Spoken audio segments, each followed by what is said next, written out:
new cases of circulating vaccine-derived poliovirus type 2 cases.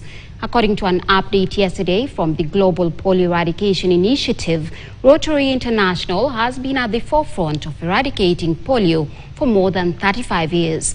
Our health and science reporter Chebet Birir spoke with their president, Stephanie Archik, on what it would take to eradicate polio in Africa completely.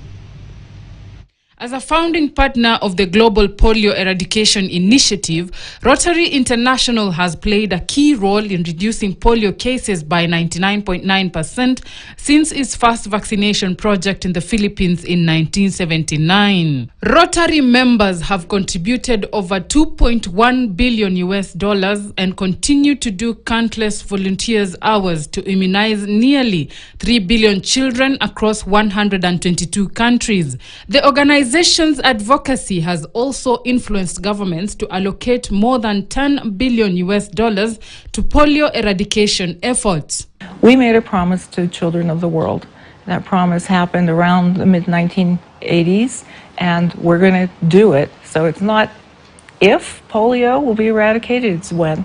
Today, polio remains endemic in only 2 countries, Afghanistan and Pakistan. However, it is crucial to continue working to keep other countries polio-free.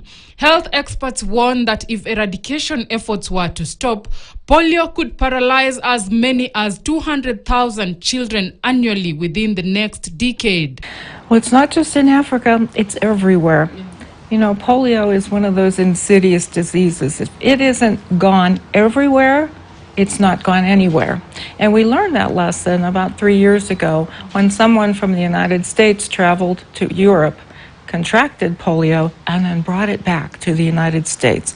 So we ended up with polio in New York City, we ended up with polio in London and in some other places. So Rotary and its partners quickly jumped on that issue and did what we call mop-up campaigns. So we went in and we immunized enough children so that the herd immunity was high. Despite progress, Africa now faces a growing challenge. The region is grappling with increasing cases of a new vaccine-related polio variant. This strain emerges when the weakened virus in the oral polio vaccine mutates and spreads in under-immunized populations, potentially causing paralysis. So the cases that happen here typically are from the variant polio, which means from the vaccine itself. So Rotary has made progress with our partners in the last 3 years. The number of those cases has come down dramatically.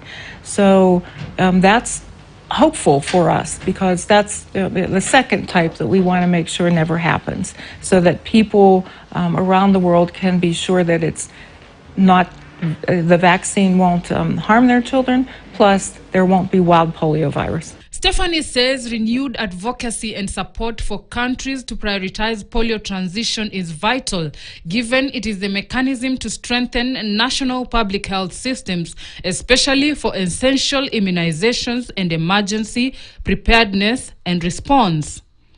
Chebet Birir, KTN, Nairobi. Well, let's hope we find a solution to that end fast. We still have more in store for you, but we take a short break. We'll be right back. Don't go far.